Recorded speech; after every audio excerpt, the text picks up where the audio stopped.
all its hostages are freed, and unleashed a powerful bombing campaign, vowing to annihilate Hamas. All do our part. US President Joe Biden says Israel has a right and duty to respond, but he has also said, "It is really important that Israel, all the anger, frustration, and just exist, is that they operate by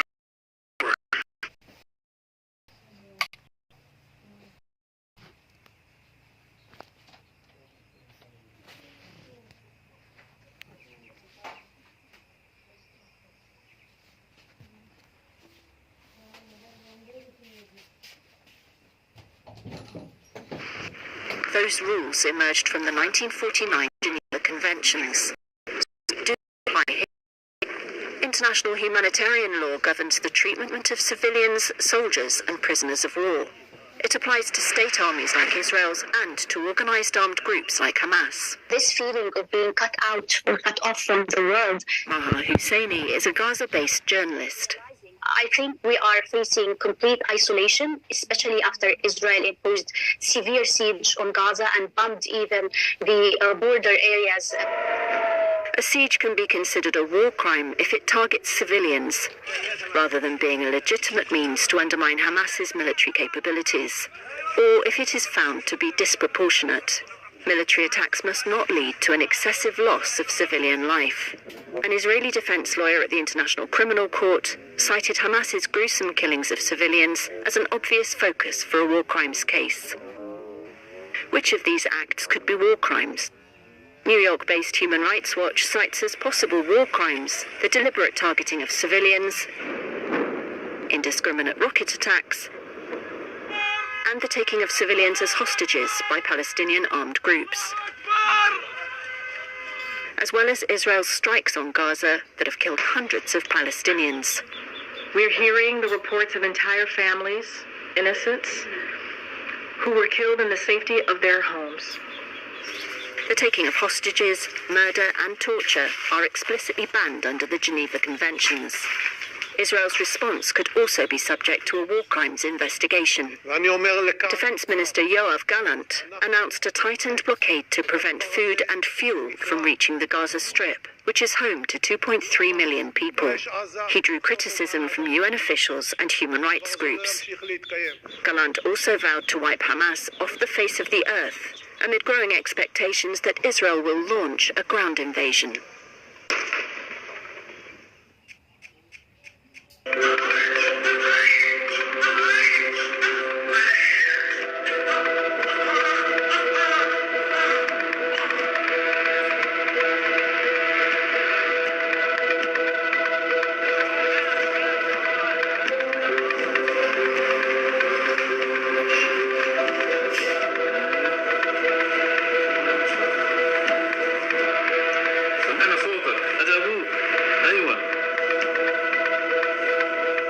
في ظل الظروف الصعبة اللي بيعيشها شعبنا في قطاع غزة، من بداية خبر زوجتي أنجبت ولد اسمه عبد الله.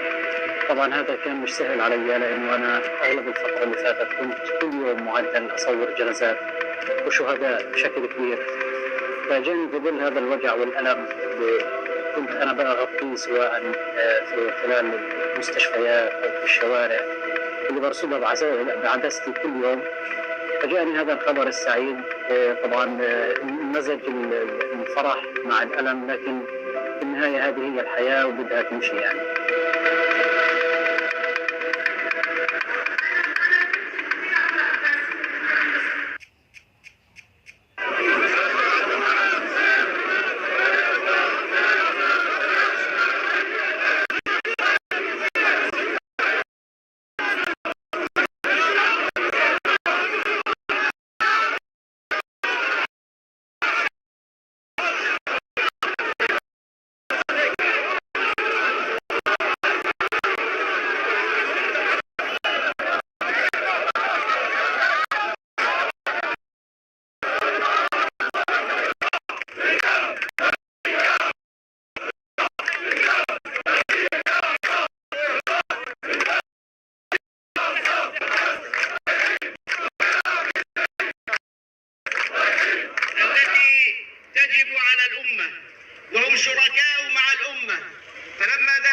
النبي صلى الله عليه وسلم.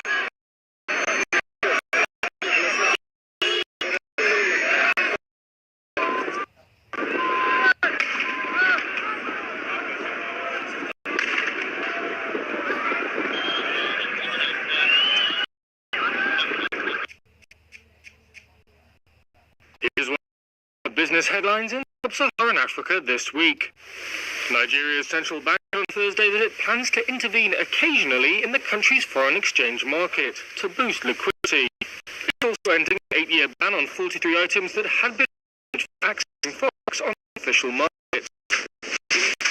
Lifting covered items such as rice, cement and poultry will likely cheer and investors who had been warning that the restrictions showed the central bank was still maintaining some form of capital controls.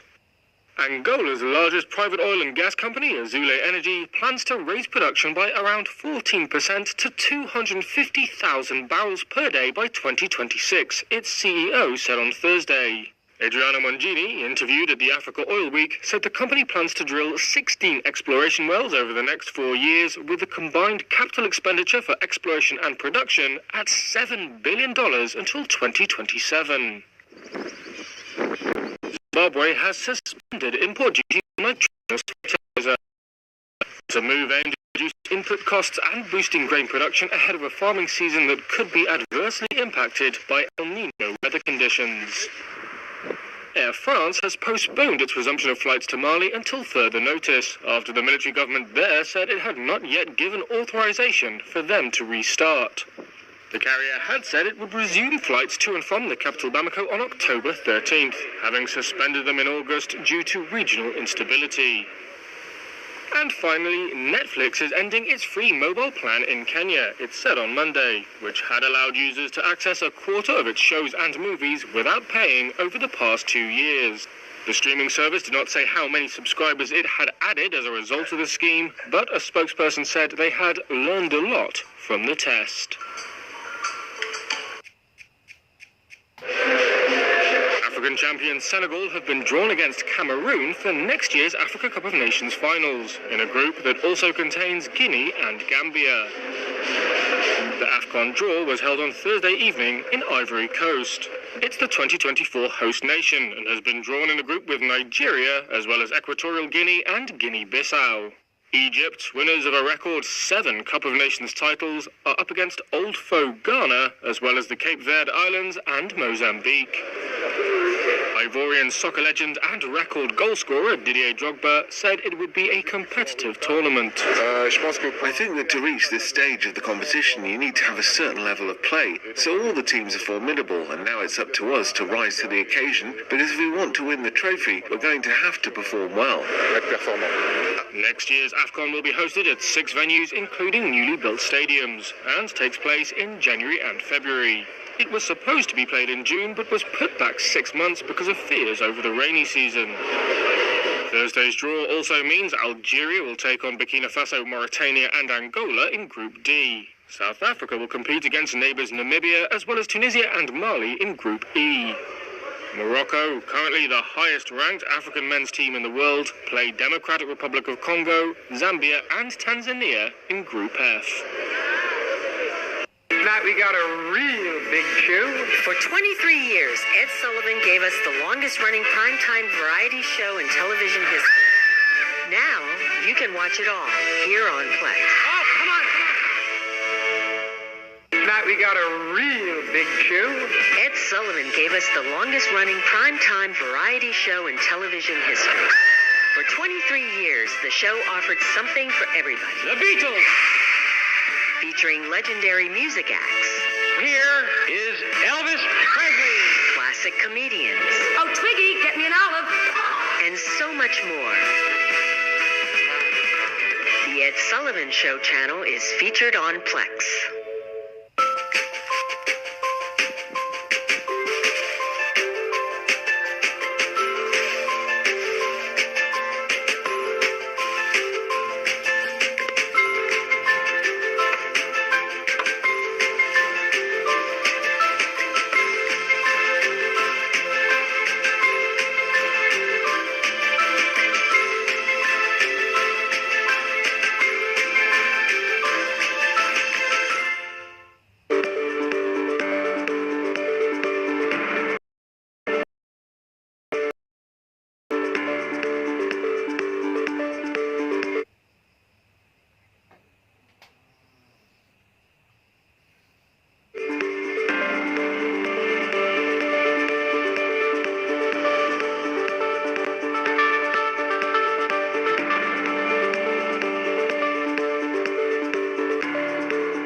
result of sabotage.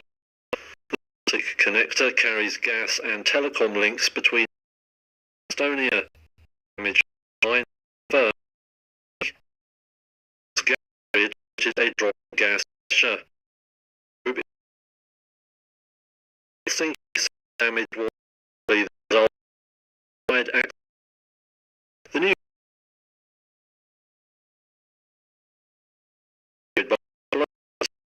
Russia and Western countries accusations over who was behind the blasts. Wednesday, NATO Jens Stoltenberg said it would act if sabotage was proven in the new incident. If it is proven that this is a deliberate attack on allies' critical undersea infrastructure, it would be very serious, and it will be made and response from NATO. Finland is movement of vessels near the site at the time of the incident. It's also the seabed. Investigators haven't ruled out accidental damage by a ship's anchor, but Norwegian seismologist Anne Stroman-Licker says there is evidence of an explosion registering on a Richter scale. We haven't had time to work enough for the signal not to definitely say it was explosives, but we think so. The smaller explosions in the explosions on this one. Connector pipeline and telecoms cables run parallel, but some distance apart. Yet Finnish investigators say they were damaged within the same time frame.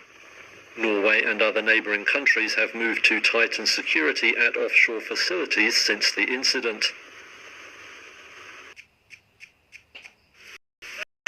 The United Nations peacekeeping mission in Democratic Republic of Congo has suspended some of its peacekeepers in response to reports of Syria. It was revealed in a statement which also said the mission has zero for sexual exploitation and abuse. The mission, as MONUSCO, did not say how many peacekeepers were suspended or give details of the accusations against them. MONUSCO has previously faced allegations of sexual abuse, with vowing to crack down on such behaviour. Released on Wednesday, precautionary measures had been initiated in line with the General's zero-tolerance policy. The measures, it added, include and confinement to quarters pending an investigation. MONUSCO has some 17,000 personnel deployed in Congo's east, where various militias and rebel groups continue to fight. Its presence has become increasingly unpopular for what critics say is to protect civilians. Last month, Congo's President Felix Tshisekedi told the UN General Assembly that he had asked his government to fast-track the withdrawal of the peacekeeping mission to ensure that it begins by the end of the year.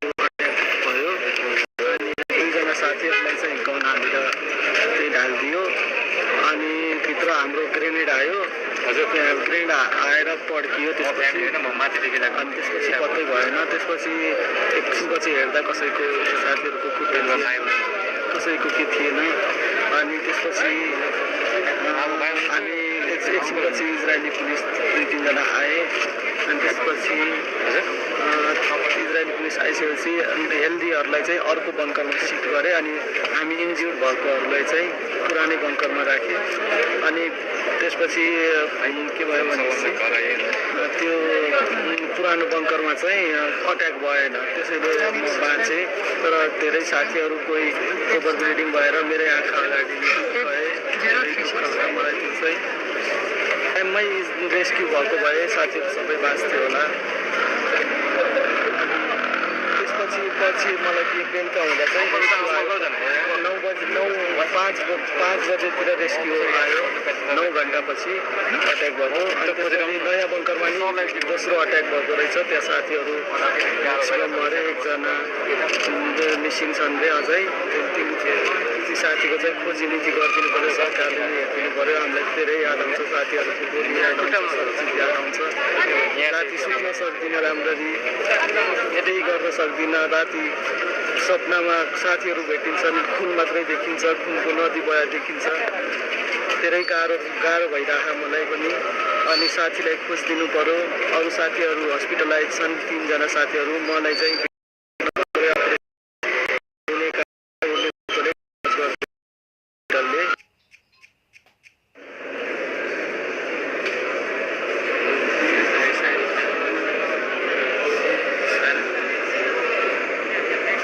albergamos internos, miembros activos de pandillas, tanto de la MS-13 como de la pandilla 18, revolucionarios y sureños, todos miembros activos.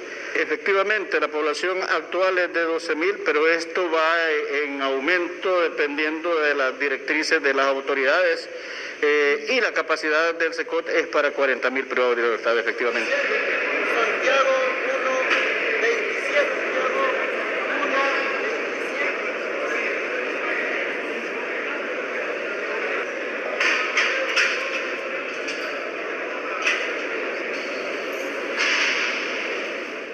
Todo esto me arruinó mi vida. Gracias a esto, a lo que yo soy, fui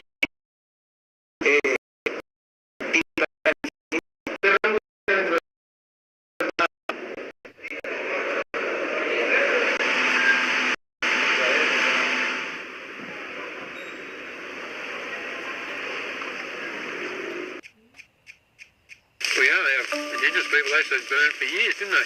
To keep control of the fires and stopped all the fires. But now, like people say, we've got a lot of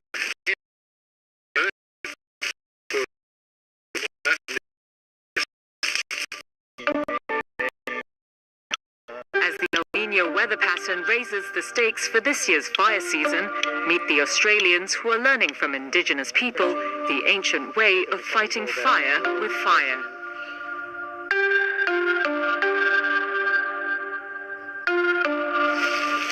Here in the woods of northern New South Wales, residents are keeping an eye on what's called a cultural fire. Cultural burning is an Indigenous practice that involves setting deliberate and planned fires on landscapes. Done correctly, it generates far less heat than standard hazard reduction burning. It tackles small patches of vegetation at a time, allowing animals and birds to move away from the heat. Care is also taken to protect trees, in particular very old scar trees that have stood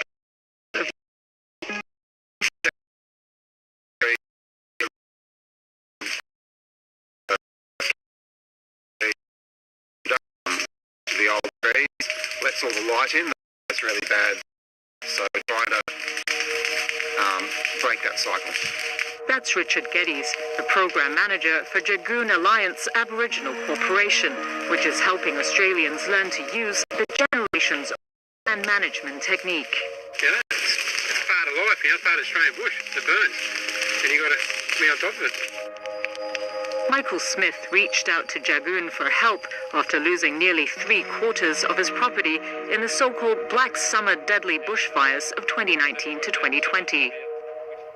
Well, yeah, the Indigenous people actually burned for years, didn't they? And keep control of the fires and stopped all the fires. Cultural burning was lost after the British colonised Australia in 1788 and Indigenous people were dispossessed of their lands. It's been seeing a revival as more residents feel the need to future-proof their properties. One of the keys that was missing, I think, for a lot of people was cultural burning. Anastasia Guys, who manages the land care of a community, is also among those learning how to prevent another Black Summer. I didn't expect to feel this comfortable, but I feel like it's really right. It's being done gently. There's a whole lot of crew on the ground, and I feel absolutely comfortable with it. With the Indigenous belief in custodianship rather than claiming ownership of land, Jagoon teaches about so-called good fire in a country where most have a fear-based relationship with blazes. The initiative also creates opportunities for Aboriginal people to gain practical skills while maintaining their ancient methods of caring for the land. Jagoon Executive Director Oliver Costello says it's about listening to the land and paying attention. And that's why it's so important that we get people back from the country and learning how we can heal the land, bring the fire back, bring the trees back. Not only will they be better for us, cleaner water and air and safer places, they'll also be more resilient to changes in the climate, which we're going to have more. You know, we're seeing big changes.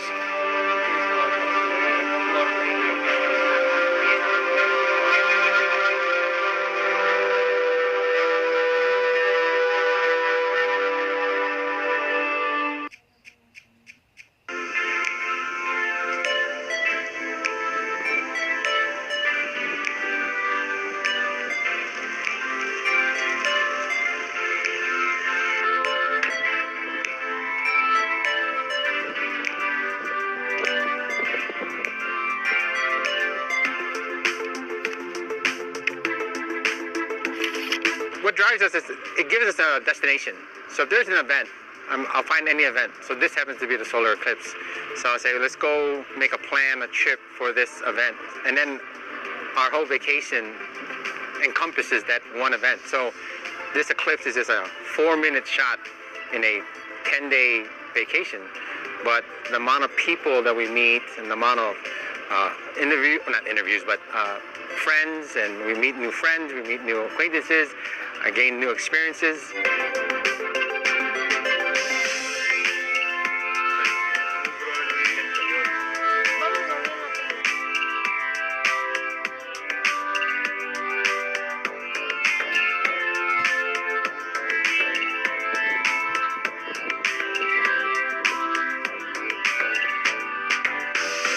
So eclipses happen somewhere on the Earth around every 18 months. So in some ways you tell me it's not that rare.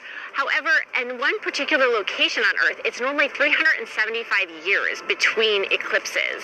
So it's rare that a person gets to experience it in their lifetime in their specific location. So that's what's rare about it. And it's also the fact that nowhere else in the solar system do you get these types of eclipses. You get much smaller eclipses, and their moons, like on Mars, will pass in between Mars and the Sun, but it will never give you this ring of fire or the total eclipse later this year or later next year.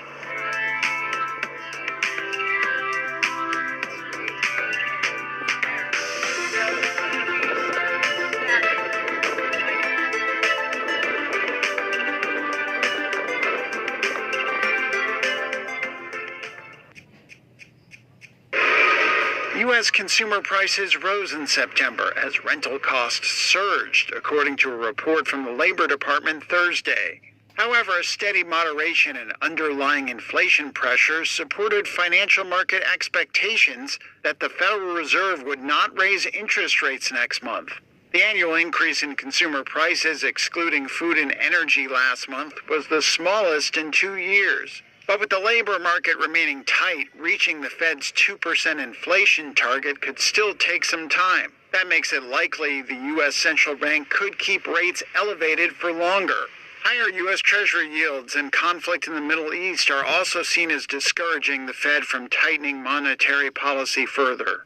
The Consumer Price Index increased 0.4% last month, with a jump in the cost of shelter accounting for more than half the rise. In the 12 months through September, the CPI advanced 3.7%, after rising by the same margin in August. Year-on-year consumer prices have come down from a peak of 9.1% in June 2022. The annual rate excluding food and energy, known as core CPI, was a bit higher at 4.1% in September. But that was the smallest annual increase since September of 2021. Financial markets overwhelmingly anticipate the Fed will leave rates unchanged when it releases its decision next month, according to the CME Group's FedWatch tool. A key witness in the trial of FTX founder Sam Bankman-Fried said in court on Wednesday she had been terrified the truth would come out about the cryptocurrency exchange's problems. Caroline Ellison testified that, in the end, its collapse in late 2022 brought her an overwhelming feeling of relief. Ellison is the former chief executive of Bankman-Fried's crypto hedge fund Alameda Research. She was also his confidant and sometime romantic partner. On Wednesday, she said that Bankman-Fried directed her to falsify Alameda's balance sheets. The aim was to keep lenders at bay as cryptocurrency markets hit a downturn in 2022. Tearing up as she described the final days before FTX declared bankruptcy, Ellison said she felt indescribably bad about the harm caused to FTX customers and employees. But, she added, its collapse lifted the dread hanging over her, saying, quote, "I felt a sense of relief that I didn't have to lie anymore." She told the court her former boss described himself as a utilitarian and said he didn't think rules like don't lie or don't steal fit into that framework. Prosecutors accuse Bankman-Fried of plundering billions in FTX customer funds to prop up Alameda, buy real estate, and donate more than $100 million to U.S. political campaigns. He has pleaded not guilty to 7 counts of fraud and conspiracy. Ellison, meanwhile, has pleaded guilty to fraud charges and agreed to cooperate with the prosecution. On Wednesday, Ellison also testified that Bankman-Fried had suggested boosting FTX's market share by getting regulators to crack down on rival crypto exchange Binance. She said watchdogs had promised Bankman-Fried that a Binance crackdown was coming, but did not elaborate. The U.S. Securities and Exchange Commission sued Binance and its founder in June 2023, alleging that they commingled and diverted customer funds. Binance and its founder have denied those allegations. 3 years, Ed Sullivan gave us the longest-running primetime variety show in television history. Now, you can watch it all here on Play. Oh, come on.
Profits have hit a second straight record at Uniqlo owner Fast Retailing. The Japanese firm said Thursday that full-year operating profit jumped 28% to over $2.5 billion. That was better than analysts had forecast. The clothing chain was boosted by a recovery in demand in China after lockdowns were lifted.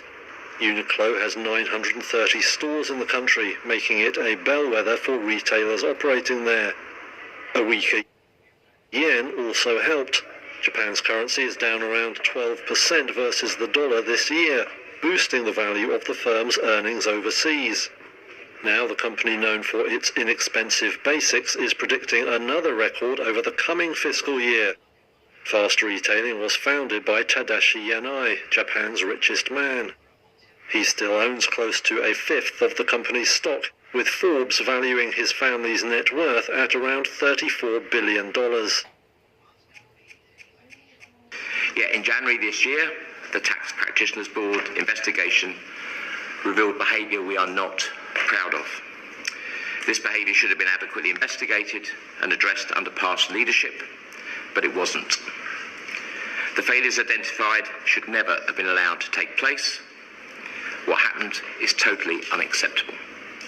For this, I am sorry, and PwC Australia is sorry to our people our clients, our stakeholders, to the government and to the Australian people. It was almost depressing every time I started a new section of the report, because it basically reinforced at each level how crap things were inside your business. I mean, it was just terrible. And I find it hard in polite terms to describe how offended I am as a member of the then government that was introducing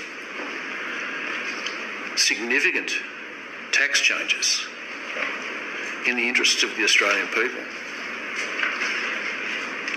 And your company, your business, was deliberately using confidential information to flout that process and to assist major corporations to avoid tax and to use that information to market it internationally.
So there's 10 galleries in this exhibition. Begins with a introductory, this is who Walt Disney was and this is his early years, coming all the way up to what's going on and what we're going to see in the future of Disney in the next 100 years. And so in between, there's between those 2 points, there's 9 galleries that tell you about Walt's philosophies, how he made films, and how we followed in his footsteps ever since.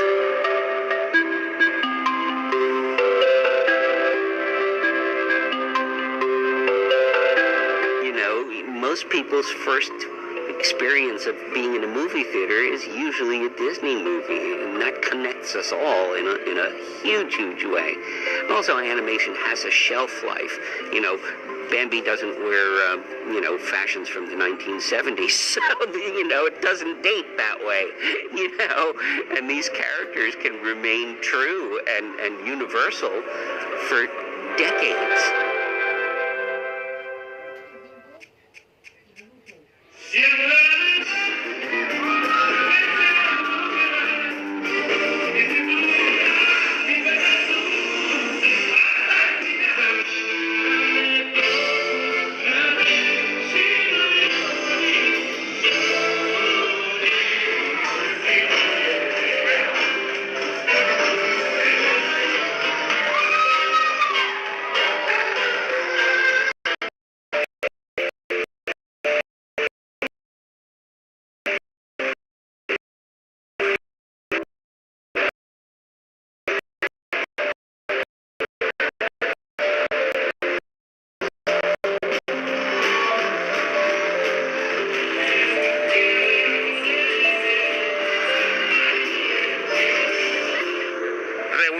Gente, antes los veían como gente rara o muy de nicho, ahora ya se expandió, ya todo el mundo acepta que le gusta el anime, acepta que son otakus, como antes no querían decirlo, son gamers, que son personas que les gusta la cultura friki.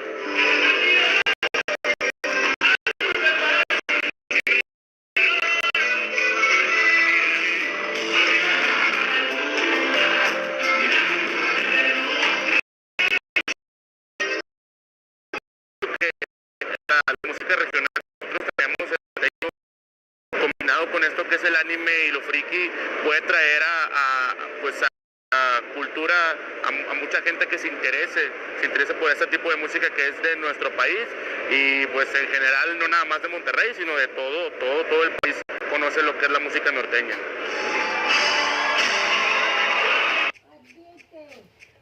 Switzerland's glaciers are melting at a record rate, shrinking their overall volume by 10% in the last 2 years, to a Swiss monitoring body.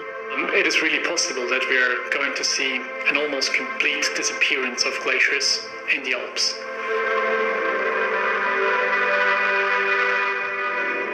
Switzerland is home to more than half of the glaciers in the Alps, and temperatures there are rising fast, around twice the global average due to climate change.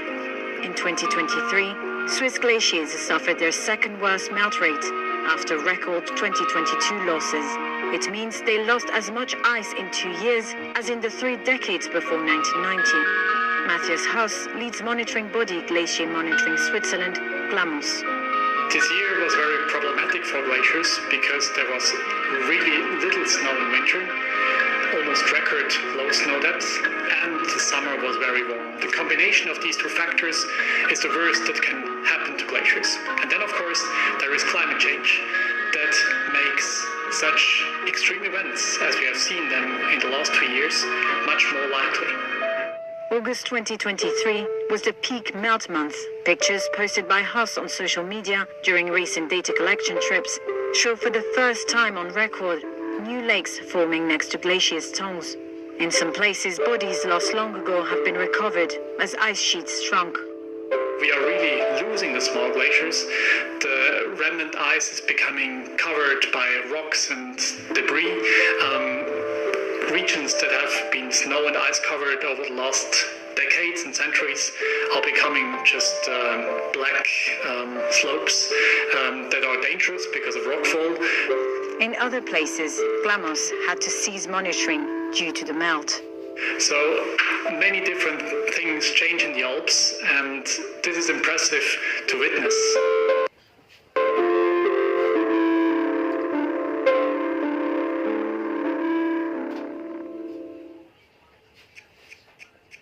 Famous as the slightest idea that it'll never end. I always said I wouldn't want to do a farewell tour because people who say that always come back.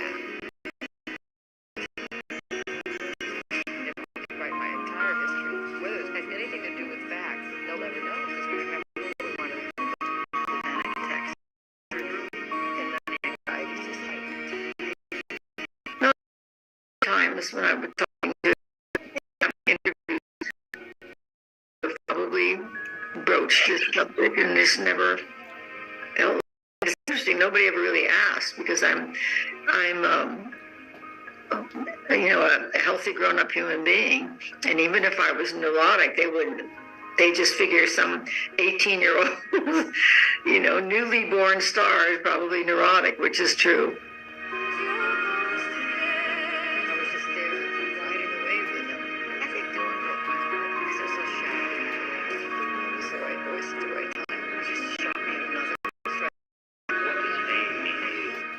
I don't know where that comes from. I don't know how I managed to get out on the stage when I had such stage fright. It was just debilitating.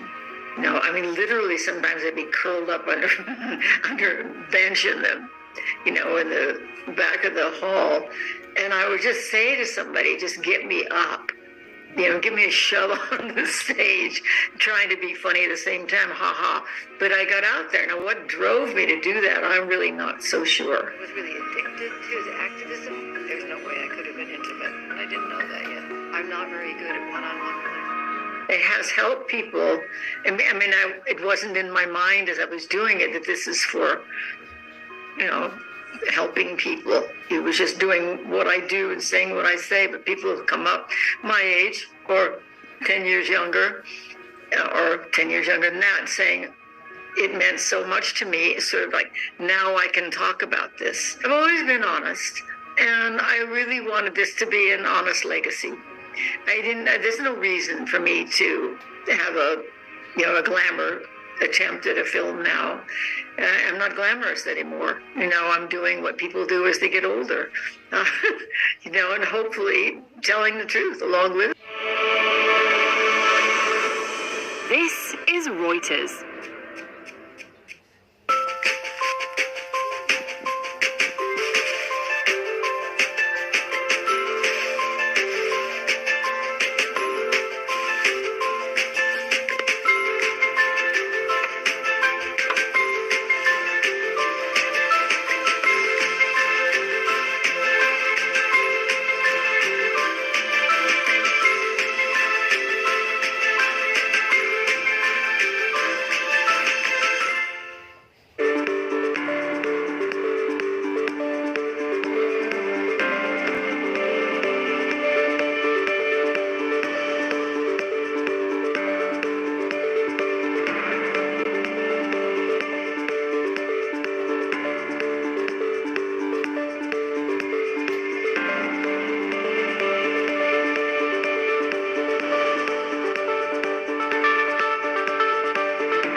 This is Reuters.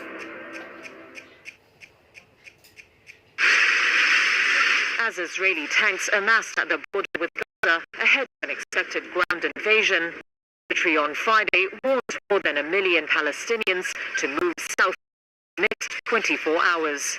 Israel has pounded Gaza from the air since Hamas's bloody attack on the weekend, the deadliest by Palestinian militants in its history, and has since vowed to annihilate Hamas. In a statement, the Israeli military said it would operate significantly in Gaza City in the coming days, saying, quote, "Civilians of Gaza City, evacuate south for your own safety and the safety of your families, and distance yourself from Hamas terrorists who are using you as human shields." It comes after Israel's Army Chief of Staff, Lieutenant General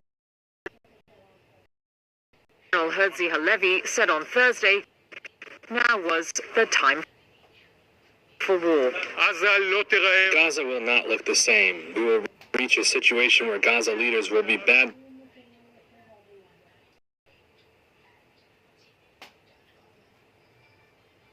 beaten. We will dismantle them, and whoever stays there will fully understand that you don't do such a thing to the state of Israel.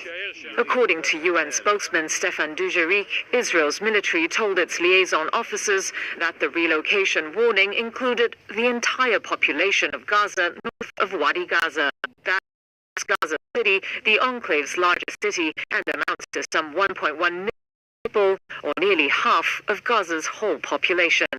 Dujarric urged against such a move, saying it would have devastating humanitarian consequences. Israel's ambassador to the UN slammed the UN's response as shameful. Gilad Erdan said the group should focus on condemning Hamas and supporting Israel's right to self-defense. In response to the warning, a Hamas official said it was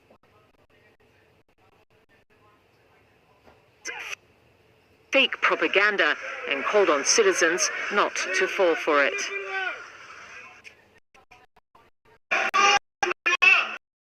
Rescue team rushes to the scene after Israeli airstrikes hit another neighborhood. One of its members is Abraham. He has been on duty almost non-stop since October 7th. 7th, when Israel's bombardment of Gaza began, hours after Hamas militants rampaged through Israeli towns and civilians. He said he was attending about 10 calls, some lasting hours. He tries to talk to his wife and 6 children using video calls between messages. صراحة أنا بشوفهم على الإنترنت يعني أولادي بتصل عليهم بشوفهم هيك ومستني لك بابا تعال ارجع طب يا بابا ما أنا في عمل أنا في شغلي حبيبي يا بابا يعني الكلام اللي أنتم عارفين لكن والله مشتاق لهم صراحة يعني مشتاق لأولادي مشتاق لزوجي مشتاق لأهلي. طبعا هذا شعور من 4 أيام ل5 أيام شو يعني الإنسان إحنا بشر في الآخر بنشتاق لأهالينا وبنشتاق لأولادنا يعني. Israel's bombardment came after Hamas sent hundreds of fighters into Israel, where they killed at least 1,300 people in their homes, on the streets, and in a rave. Israel's airstrikes are the most intense it has ever directed at Gaza, home to 2.3 million people. Authorities say more than 1,500 people in the enclave have been killed so far. Making enough heavy machinery, such as mechanical diggers, rescue workers also rely on shuttles and other tools they wield by hand to pull away rubble. Three injured hand and wrist during a rescue attempt on Wednesday. He was able to pull out the bodies of 2 girls dead in ruins of their home in Khan. The spokesperson for the Gaza Health Ministry said at least 10 staffers had been killed so far, 14 facilities damaged. Biden said 2 of his team were injured by flying glass. An airstrike blew the rooms out of their ambulance on Saturday. Neither was hurt. احنا اخذنا لانه في الحرب 2008 تم استهدافنا واستهداف مواقعنا واستهداف سياراتنا واستهداف الطواقم. نحن في كل حرب بنخلي المدارس الموجوده في وعلى مستوى القطاع يعني كل فاحنا في مجرد اي لحظه ممكن يتم استهداف الطواقم والسيارات اللي شاهدوها هذه. Israel's army responsible about injuring rescue. While the emotion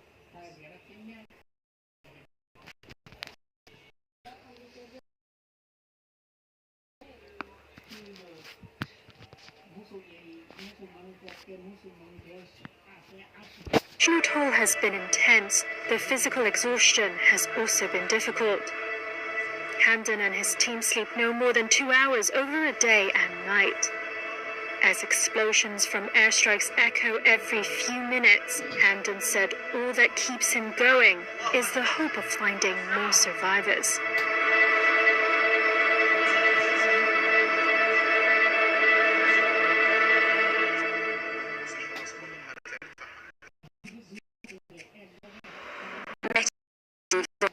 Friday, taking steps to remove content that supported Hamas, spread Hamas-related disinformation.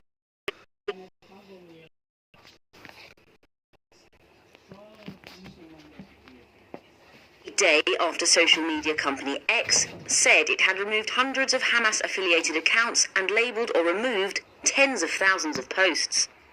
It comes after the European Union reprimanded social doing enough to tackle disinformation. Since Palestinian group Hamas attacked Israel on the 7th, misleading claims and doctored images have spread on Facebook and other social media. In the 3 days after the attack, Meta, which owns Facebook, Instagram and Threads, said 795,000 pieces of content were removed or marked as disturbing. Following the attack, Hamas has taken scores of Israeli and foreign hostages to the Palestinian enclave of Gaza, and Meta has temporarily expanded its violence and incitement policy, removing content that clearly identifies hostages. Meta said it was aware of Hamas's threat to broadcast footage of the hostages, and it would swiftly remove any such content and prevent copies being reshared. The European Commission gave both Meta and X 24 hours to list the measures taken to tackle the spread of disinformation. The Commission has opened an investigation into X. opening up the process. Steve Scalise has dropped out of the U.S. House Speaker race, prolonging the leadership crisis in the chamber following the ouster of Kevin McCarthy over a week ago. Scalise announced his withdrawal to reporters on Thursday. I just shared with my colleagues that I'm withdrawing my name as a candidate for the Speaker designee. If you look at over the last few weeks, if you look at where our conference is, there's still work to be done. Our conference still has to come together and is not there. There are still some people that have their own agendas. The number 2 House Republican from Louisiana had already secured his party's nomination for the job, and former U.S. President Donald Trump, in a Thursday interview with Fox News Radio, said he did not object to Scalise as Speaker, though populist hardliners in the GOP have appeared to favor Scalise's rival, Jim Jordan. Still, House Republicans failed to resolve divisions in closed-door talks Thursday, and were unable to secure the 217 votes necessary to install Scalise as Speaker. Republicans can afford no more than 4 defections, as they control the House by a narrow 221 to 212 margin. Several Republicans earlier said they would stick with Jordan, who lost out in a secret ballot vote on Wednesday. Jordan had encouraged his supporters to vote for Scalise, according to a source who spoke on condition of anonymity. The White House weighed in on the scramble following Scalise's withdrawal. This is the House Republicans, as I've said over and over again. It is their process. The president doesn't have a vote. It is what we're seeing is certainly shambolic chaos that we're seeing over there on the other side of Pennsylvania Avenue, and they need to get their act together. There's a lot of work that needs to be done on behalf of the American people. The Republican infighting has left the chamber neither able to act to support Israel's war against Hamas, nor to pass government spending bills before funding runs out on November 17th. Britain's antitrust regulator on Friday cleared Microsoft's acquisition of Call of Duty maker Activision. That's after the restructured deal addressed the agency's earlier concerns. Activision in August agreed to sell its streaming rights to Ubisoft Entertainment, and last month, Microsoft offered remedies to ensure the terms of the sale were enforceable by the regulator. The Competition and Markets Authority said Microsoft's concession on streaming was a game changer, and added that it was the only competition agency globally to have delivered this outcome. The approval paves the way for the US computing giant to close the biggest gaming deal in history by October the 18th. That was after it extended the deadline by 3 months in July to secure UK approval. The deal was originally blocked in April by the CMA over fears Microsoft would gain too much control of the cloud gaming market. The tech firm said it had crossed the final regulatory hurdle and was grateful for the CMA's thorough review and decision. Ford says there's not much more it can offer to end a strike at its factories in the US. The stoppage escalated sharply this week when the United Auto Workers Union ordered a walkout at the firm's Kentucky truck plant. That is Ford's most profitable factory, accounting for about 1/6 of its revenue. It makes big SUVs that are among some of the company's top-earning products. On Thursday, a senior Ford executive said Ford was at the limit of what it could offer on pay, though it could still reallocate money within its current offer in further bargaining. Ford says the Kentucky stoppage could push its supply chain towards collapse, and it says the strike may just slash profits and end up harming workers. But UAW boss Sean Fain insists Ford and other big automakers can do better than the current offer of pay rises of up to 23%. Our strike is working, but we're not there yet. He's expected to make new comments in a video address on Friday afternoon. In recent weeks, he's often announced new walkouts at that time. Last week, he said the union could target a General Motors plant in Texas that makes some of the firm's high-end SUVs. Potential targets at Chrysler parent Stellantis include plants making its Ram pickup trucks. From big oil getting even bigger to an auto strike getting serious, this is the week in numbers. Just under $60 billion is how much ExxonMobil is paying to acquire rival oil firm Pioneer. That makes it the biggest player in the biggest US oil field and helps secure a decade of low-cost production. Over 4% was the spike for benchmark oil prices early in the week. The jump came amid fears that the new conflict in the Middle East could disrupt supplies. Prices later eased back, but oil markets remain on edge. 8,700 is how many workers suddenly went on strike at Ford's most profitable plant. United Auto Workers boss Sean Fain called the walkout. Our strike is working, but we're not there yet. The Kentucky facility brings in $25 billion every year, about a sixth of Ford's revenue.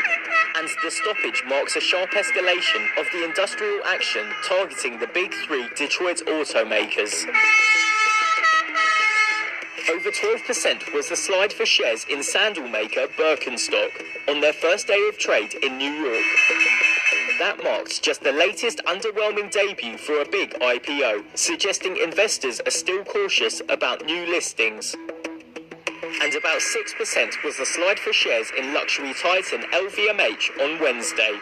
That after the Louis Vuitton owner said growth was cooling off. The warning also sparked a skid in shares for rivals like Gucci owner Kering.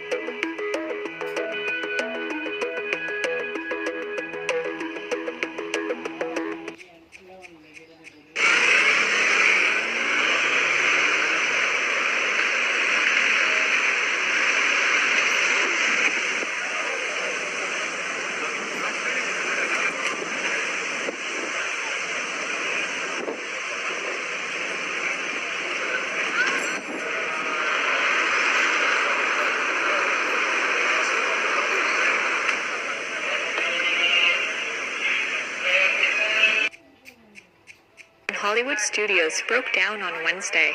The two sides clashed over streaming revenue, the use of artificial intelligence, and other issues.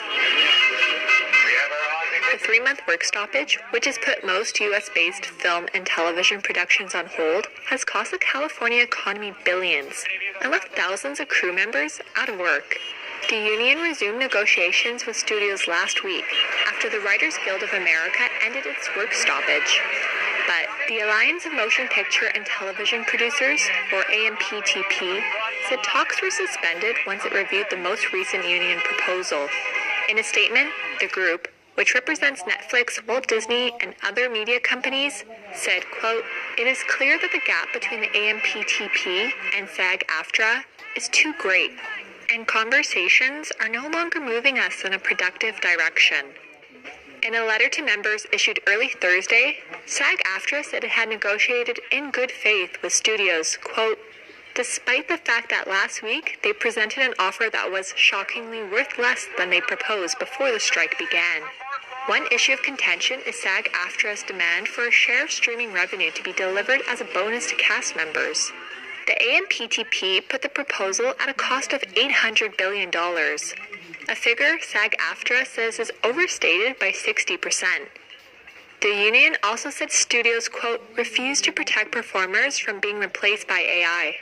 The AMPTP said it had promised to obtain actors' consent before using any digital replicas of their likenesses.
surrender.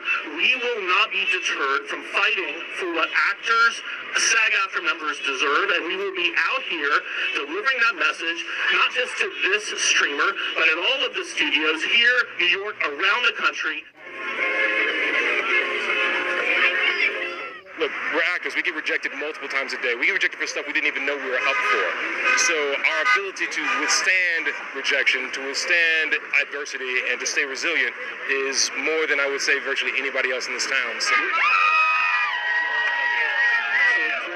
we're going to do a quick drop. Yes,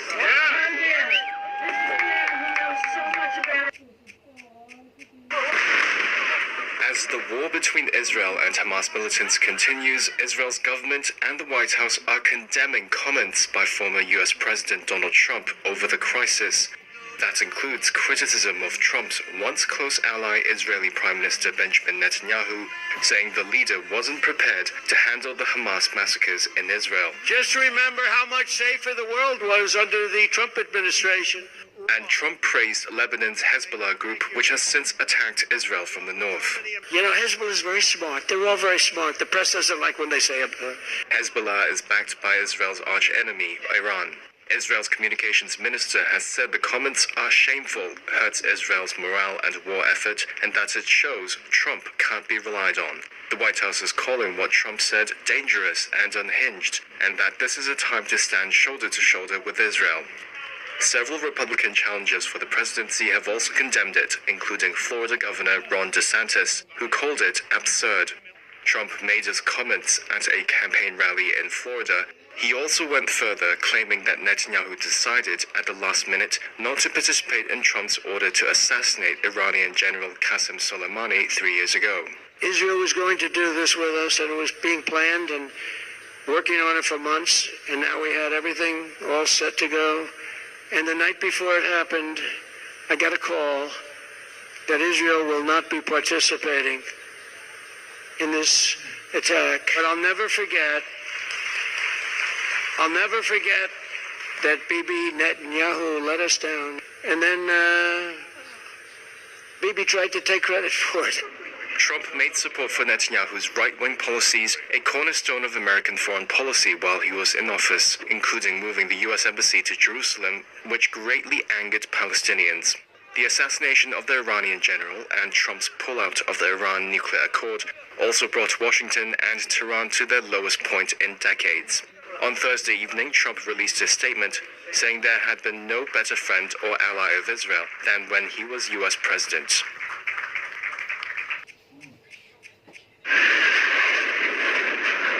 As the conflict between Israel and Hamas Palestinian militants escalates, attention is turning to the possibility of war crimes. Hamas gunmen rampaged through Israeli towns, gunning down civilians in their homes, on the streets, and at a rave. Scores were abducted and taken to Gaza. In response, Israel has imposed a siege on Gaza it says will last until all its hostages are freed, and unleashed a powerful bombing campaign, vowing to annihilate Hamas. All do our part. US President Joe Biden says Israel has a right and duty to respond, but he has also said, It is really important that Israel, all the anger, frustration, and just, I don't know how to explain it, that exists, is that they operate by the rules of war. Those rules emerged from the 1949 Geneva Conventions. So, do they apply here? International humanitarian law governs the treatment of civilians, soldiers, and prisoners of war. It applies to state armies like Israel's and to organized armed groups like Hamas. This feeling of being cut out or cut off from the world. Maha Husseini is a Gaza-based journalist. I think we are facing complete isolation, especially after Israel imposed severe siege on Gaza and bombed even the border areas. A siege can be considered a war crime if it targets civilians, rather than being a legitimate means to undermine Hamas's military capabilities, or if it is found to be disproportionate. Military attacks must not lead to an excessive loss of civilian life. An Israeli defense lawyer at the International Criminal Court cited Hamas's gruesome killings of civilians as an obvious focus for a war crimes case. Which of these acts could be war crimes? New York-based Human Rights Watch cites as possible war crimes the deliberate targeting of civilians, indiscriminate rocket attacks, and the taking of civilians as hostages by Palestinian armed groups, as well as Israel's strikes on Gaza that have killed hundreds of Palestinians. We're hearing the reports of entire families, innocents, who were killed in the safety of their homes. The taking of hostages, murder and torture are explicitly banned under the Geneva Conventions. Israel's response could also be subject to a war crimes investigation. Defense Minister Yoav Gallant announced a tightened blockade to prevent food and fuel from reaching the Gaza Strip, which is home to 2.3 million people. He drew criticism from UN officials and human rights groups. Gallant also vowed to wipe Hamas off the face of the earth, amid growing expectations that Israel will launch a ground invasion.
Times a week, Rachel Napoljari, an Aboriginal woman suffering from kidney failure, comes to this mobile medical unit in a remote town in central Australia to receive life-saving dialysis treatment to cleanse her blood.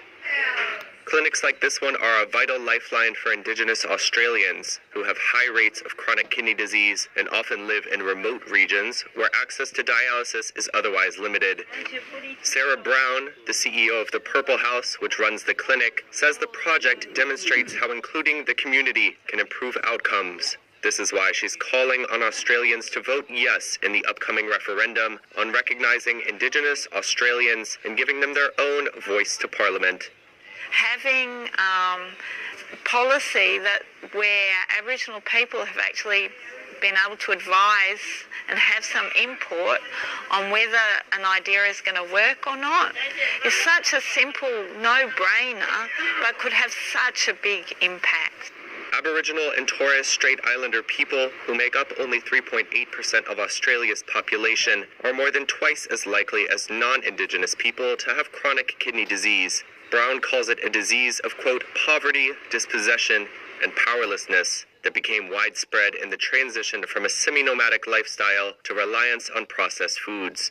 55-year-old Napal Jari has been on dialysis for 6 years and will need it for the rest of her life unless she receives a kidney transplant.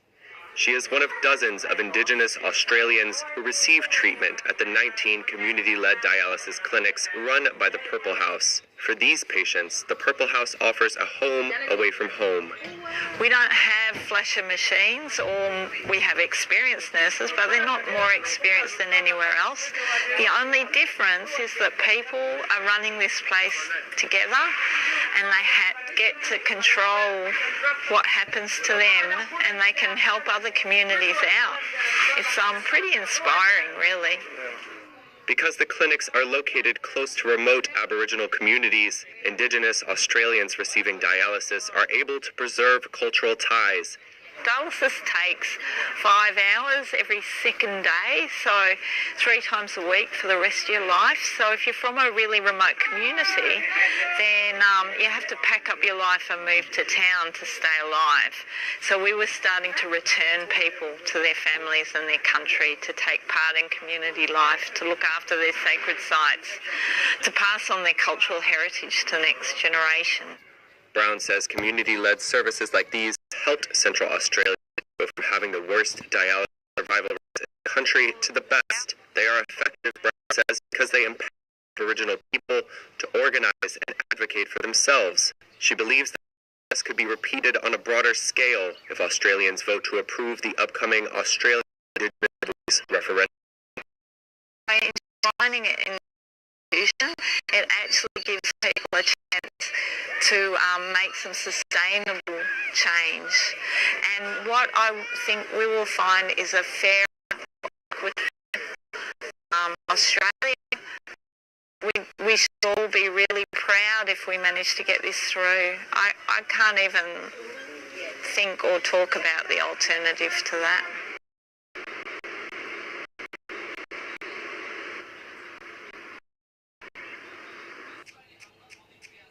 Kindness costs nothing.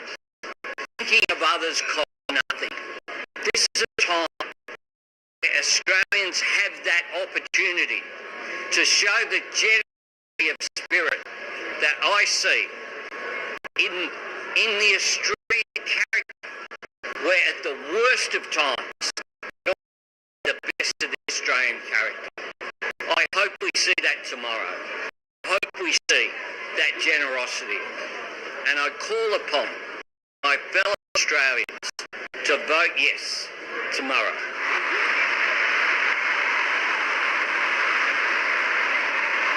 I just hope that we as a nation do the right thing, and I hope that, as a non-Indigenous person, I hate that I have to make a decision on behalf of their community, but I hope that we can come together and do the right thing. I would love it to be passed. But from what I'm speaking to people, from what I'm gathering, unfortunately, I don't feel like it would. But I'd love to be proven wrong. My opinion is that it will go yes, but that's definitely biased by my social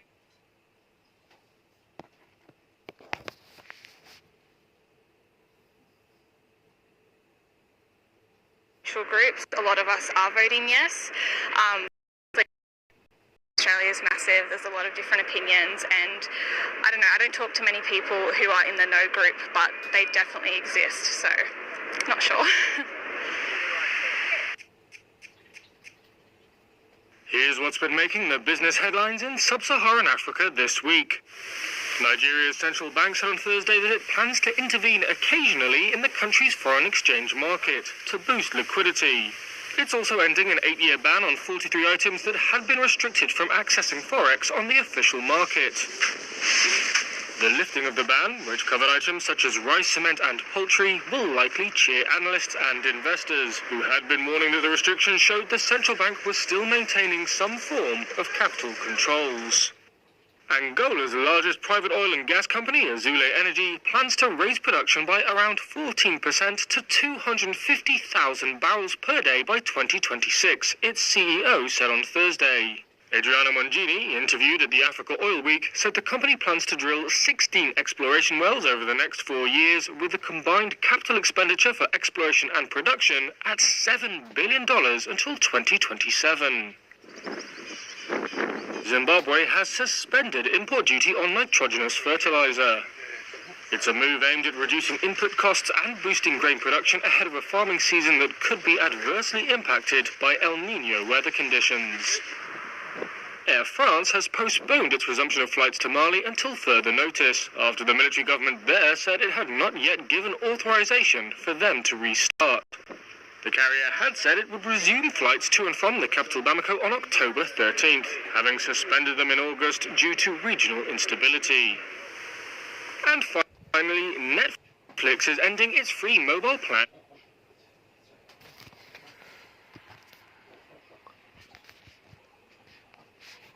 in Kenya, it said on Monday, which had allowed users to access a quarter of its shows and movies without paying over the past 2 years.